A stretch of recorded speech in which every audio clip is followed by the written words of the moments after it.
story this morning following this New York Times story. They dropped quite a bombshell yesterday when they released on their website 6 chapters of a brand new book that David Kirkpatrick has written about Benghazi and the attacks therein, where he says he went to Benghazi, spent months and months interviewing people on the ground, and here are the 3 big takeaways from their reporting.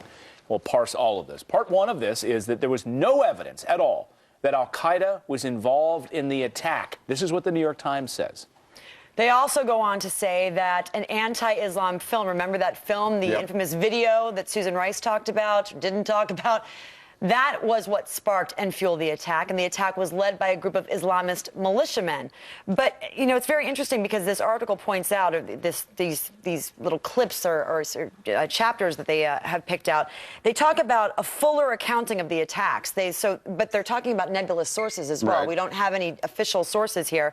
U.S. officials apparently, according to this New York Times piece, for focusing so intently on al-Qaeda that they were failing to watch what was really going on with the local terrorists and the local militias. But we were talking to Colonel Tony North, Lieutenant Colonel Tony North, Schaefer, rather, and he was saying that the group that they're specifically talking about, Ansar al-Sharia, this is an al-Qaeda group. Mm-hmm. Yeah, they're just rebranded as al-Qaeda. Right. And these are the same claims that now we're hearing again. Again, it's like deja vu all over again. Mm-hmm. What we heard when Ambassador Susan Rice went on those 5 Sunday talk shows, and the next day, and members of Congress and others were sitting there saying, wait a second, this is not right. This was not sparked by some YouTube video. Remember, here's Mike Rogers this November saying that these theories have been debunked time and time again. Listen to Mike Rogers, who has access, by the way, to information and secret sources and intelligence reports that people like reporters on the ground in Benghazi do not have. Mm-hmm. Listen. I will tell you this by witness testimony and all in a year and a half of interviewing everyone that was on the ground, by the way, either by an FBI investigator or the committee, it was very clear to the individuals on the ground that this was an al-Qaeda-led event.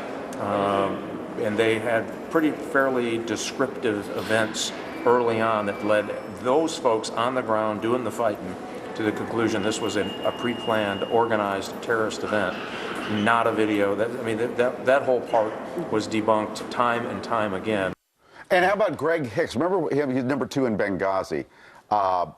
He was there at the time of the attacks. Yeah.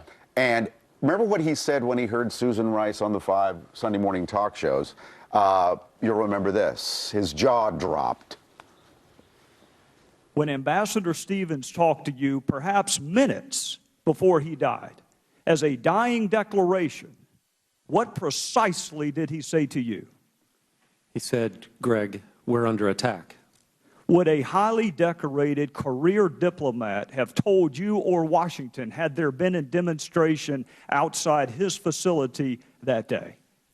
Yes, sir, he would have. Did he mention one word about a protest or a demonstration? No, sir, he did not.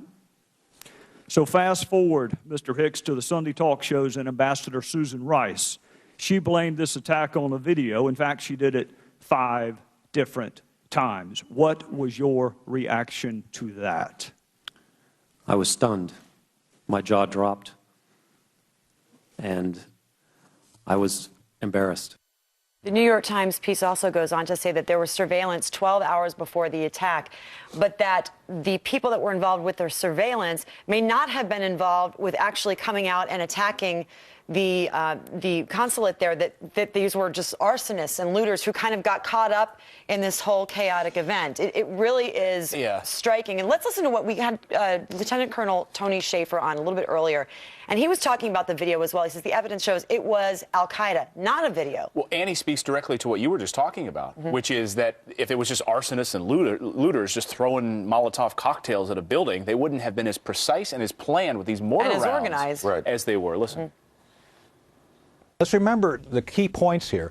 You had 200 trucks mobilized to go do the attack. You had mortars. And this is one thing that they completely gloss over so far in this article. I'm sure what will come in the book. The mortar attack done to the annex was precise. They put 4 rounds onto a target that the best U.S. Marine Corps mortarmen would love to have. So this was not spontaneous. And this guy was but one of the rabble who was part of the organization. But it was clearly al-Qaeda led and executed. This is not, somewhere in the middle of Missouri where you can just go tune in to YouTube. It's tough to get these things. Secondly, how do you get it out there? Again, if you're looking at his own timeline, it didn't really have time to go viral in a third world country. So, and then third, I think most compelling is that the organization that was needed to launch a concerted attack, this was an organized effort with people coming in, wave after wave, with mortars. So again, this was not a rabble. Yeah, I mean, this article. Who are you going to believe? Colonel Schaefer, Mike Rogers, Gregory Hicks, or anonymous sources? And again, it's anonymous sources in this New York Times book. It just doesn't seem reasonable that it's just some upswell of violence that could create all of this havoc. Right, and there were so many signposts along the way. We had the British consulate attack, and when Colonel Tony Schaefer just said he got back from Egypt, and he spoke to the head of the intelligence service from Egypt, who said it was clear from the beginning that this was Al-Qaeda related.